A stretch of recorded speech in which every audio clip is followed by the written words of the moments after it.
Delighted to say I've got Lee Dixon alongside me to help me analyse them. And don't forget that you can get in touch with us as well. Any questions you've got for myself or Lee, do get in touch on Twitter. Use the hashtag #TheAnalysisShow. We'll do our best to get through as many as we possibly can throughout the show.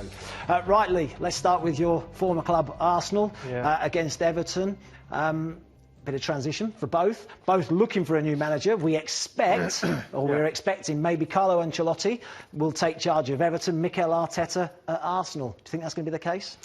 I think so, yeah. From what the on the grapevine and all the rumours are, I think both of them are pretty advanced in talks with the respective managers. Not surprised that Ancelotti's gone to Everton, maybe, and also Arteta obviously was in the frame last time out, and Unai Emery pipped him to the post there. He thought he actually got the job. I think he was told by a few people behind the scenes that it was pretty much a done deal, and then it wasn't. So he was obviously disappointed then. Will he get it right this time round? I don't know, because we've not seen whether he can manage yet. We've seen he can coach, and he's got a very good reputation from that point of view, but whether he can go on and take this team to the next level, we'll wait and see. Of course, if there's any news in the next hour or so, we'll of course bring it to you. Who's the better fit, do you think? Does Ancelotti fit Everton at this moment in time, do you think? I think you probably look at it and say no, because of his previous managerial roles. You would say, is Everton one of those clubs coming in with the expertise on the pitch that he's kind of just tweaking and moulding into? He's always gone to clubs that have got pretty decent players. I'm not saying that Everton haven't, but I think the Everton fit is a little bit, not awkward, but we're standing back waiting to see what happens. If he takes that job, whether he can manipulate these players into challenging. Because Everton now, the position they're in the league, what is the next step for them? Because that's surely what they would. And we know Everton are sort of normally just below the top six. You know, obviously they've fallen below that. So he's got to get them back up to there, and then he's got to push them into that top six. And that's going to take money and his expertise. We'll talk Arsenal in a minute. Let's just concentrate on Everton. So Ancelotti left Napoli in 9th in Serie A. He's generally a 4-4-2 man. I mean, certainly he started his managerial career wanting to play 4-4-2, and that's something that Duncan Ferguson has done in his first 2 games in charge. Gone to 4-4-2. He said it's a system I love, having 2 up top, two strikers that complement each other well, but 2 banks of 4 as well. And Duncan Ferguson has gone that way, and Ancelotti does play that way as well. Or he's happy to play that way. Yeah, and I think with systems, and we see it all the time about the new system is this, and it changes from 4-2-3-1 to 4-3-3, and we see a combination of that throughout the league at the moment, and the odd team are going back to the 4-4-2, because what it does, when all the systems start merging and everyone starts playing the same way and going, well, we need to match up, then an unusual system, which obviously 4-4-2 is a bit unusual now, that it then becomes a system that starts to get the space in different areas. You start pushing 2 up front, which occupies a back 4.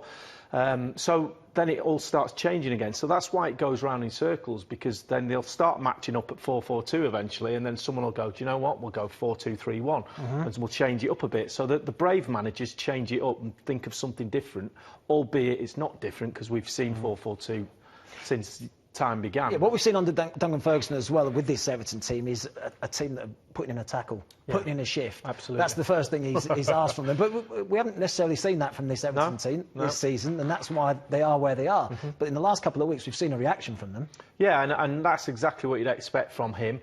He'll have had an effect as soon as he walked in that dressing room, not as a coach, but as the interim manager. As soon as he walks in, the players would have gone, oh, Duncan's in. And he rules with an amount of fear, I think, that's probably the right thing. And I don't think there's anything wrong with that. I don't think players are not fearful of being attacked by the manager, but a fear of, if we don't do what he's saying, then we won't be in the team. And I think that's healthy. I think it really is, and he's certainly done that.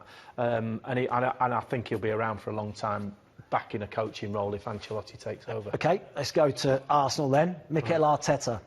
What does he bring to Arsenal if he does indeed get the job this time around? Well, if he does get the job, we don't know what he brings as a manager, because he's not done the job before. What he does bring is a wealth of coaching experience. He's got a great reputation, and a lot of that comes to the fact that he's worked with Pep. Yeah, I mean, he's got the best tutor. He's been taught the best ideas, new ideas. I think he probably he probably learn more from Pep than maybe any other coach in the world, because Pep's not scared of changing up and going, right, my fullbacks, I'm going to play him in midfield. I'm going to play a different system. I'm going to shake it up a bit. So with his playing knowledge, and with what he's getting from Pep, he's got a wealth of experience to be able to put onto players. Can he do that, though? So Pep, he's been an assistant coach. He's also played under Arsene Wenger as well. So someone else who's got a great reputation in the game. Two fantastic coaches. But as you say, not managed before. No. So that's the ultimate acid test, isn't it? Well, it is, because you've got all the problems that a coach has got, and then you've got another 15, 20 different other problems of... When you're a coach and you don't pick the team, no one's coming to you next day and saying, why aren't I playing? I should be doing this, I should be doing that. He's going to get all of that. He's got all the experience, the pressure of what time do we go down for meal? What time do we do this? What time do we do that? When does the coach... He's got people who are doing that admin, but ultimately the buck stops with him. But the biggest thing that the buck stops with is the result on a Saturday. That comes straight to your front door, and you open that front door and you go... Oh, we're lost, and the pressure is on you, no one else. OK, purely with your coach's hat on then. Right. So not your manager's hat now, but your coach's hat. This Arsenal team, how do you set them up? What would you do if you were Arteta now looking at that? How long have we got? An hour. The problem is, what he's got to do immediately, for me, is he's got to sort this bit of the pitch out. I mean, we've talked about the defenders... all for the last 18 months. But he's got to sort this part of the pitch out. Sorry, I moved. Ozil at centre half. Sorry, that's something that's interesting. I doubt he'll do that. Yeah, he's got to sort that out, because at the moment, what he's got is he's got players who are leaving massive gaps by chasing the ball. So he's closing down, he's pressing, which we know he'll want to press.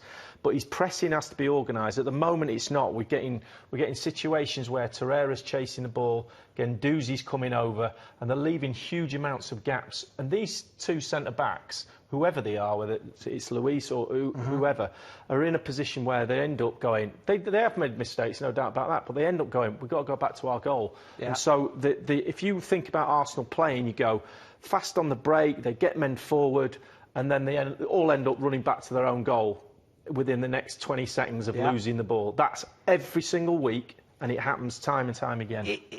If January comes around and he is in charge and he's got money to spend, where does he need to spend it most?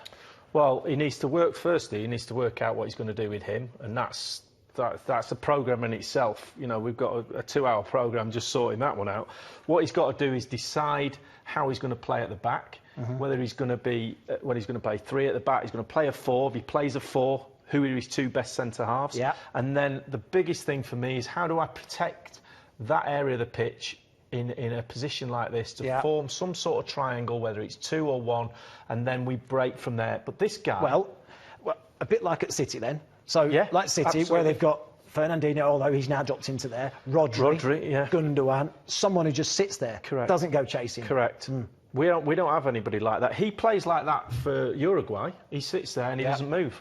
But for some reason, the previous managers got him playing here, closing down, and we'll see in the clips, and we've seen before that he's not particularly mobile. So he's one of those that he's a 10-yard player, a 15-yard player. As soon as you ask him to start running the length of the pitch, I mean, me and you could chase him, which is saying... I doubt it, I doubt it. Mesut Ozil. Yeah. You talked about him, he's got a big decision what to do with him. What about his reaction when he got subbed? Disgraceful. I don't mind players being upset. It was not necessarily the kicking of the gloves off. It was the amount of time he took to get off the pitch. With 3-0 down, he's in the middle of the pitch. It took him 3 minutes to get off the pitch. And that's where Arsenal fans were upset with Xhaka as well, when he took so long to get off the pitch early on in the season. And if you're, you know, so that to me says all he's thinking about is himself. I'm upset. I'm gone off. But he's not gone, I'm really upset, throw my gloves off, but I'll get off the pitch because we might get a goal and make it 3-1. He's not thought of that at all. So to me, that should be... Freddie should have him in the office the next day and say, look, that's not acceptable. I don't care how good a player you are, what your attitude is. Everybody sees that. And I was doing the commentary on the game, and I wanted to put my mic down, go downstairs, pick him up and throw him off the pitch myself. And not just because I'm an Arsenal fan, just... for any fan's point of view. But it's not just him, is it? No. Because Arsenal don't work hard enough without the ball. Well, the thing is, Yes, I get that, and there's one or two we can point out, and certainly Ozil's one of them. But I think it's not necessarily they don't work hard because they're lazy. They just don't know the system. They've not been taught. They don't know what to do. There's no structure to what they're doing when they haven't got the ball. So they end up. You'll see. If you show me. Right, we have got a tweet on this. Arsenal are the architects of their own problems. How can they rate or prefer Arteta over Ancelotti? Good question. Well, I think that's a question for the board and the owners in Kroenke. Do they want a power-based, experienced manager like Ancelotti to come into their club? I think those days are gone. I think they're looking at it and going, Arteta's mouldable. We can do what we want to do above him, and he will accept that. This is my belief. I think Ancelotti comes in, you kind of go, whether you think he's going to be a quick fix or he's going to fix them quicker than Arteta, I think that the club are looking at it and going, we don't want that type of manager at the moment. Right. We want someone that we can sort of nurture, and I think that's the reason why they've gone for Arteta over Ancelotti. OK. Just quickly going back to the game, regardless of who's in the dugout, will Arsenal be able to cope with these two, Calvert-Lewin and Richarlison, who've been a real handful the last couple of games? They have. The problem that the back four has got has been highlighted, and the way that Everton are playing at the moment, it's I think they'll allow Arsenal to have the ball a little bit. Yeah. I think they'll try and bring them onto him a little bit, knowing they can hit them on the break. As they did to Chelsea at Goodison last week. And I think that'll be, because they'll look at our two centre-backs, regardless of who plays, and goes, we can get at them down the sides, and we can also put them under pressure when they've got the ball. So I think they'll fancy playing that way again, definitely. You wouldn't say it with any conviction, but Everton slight favourites? I think it's pretty much even because of what you've got in this. Yeah, in quality at the top of the pitch. And Martinelli's playing well. They can create chances and score. It's whether the rest of them can keep the ball out of the net. Fascinating game, isn't it? OK, time for a break. When we return, we're going to look at third versus second. That's City against Leicester, and one man in particular, Kevin De Bruyne.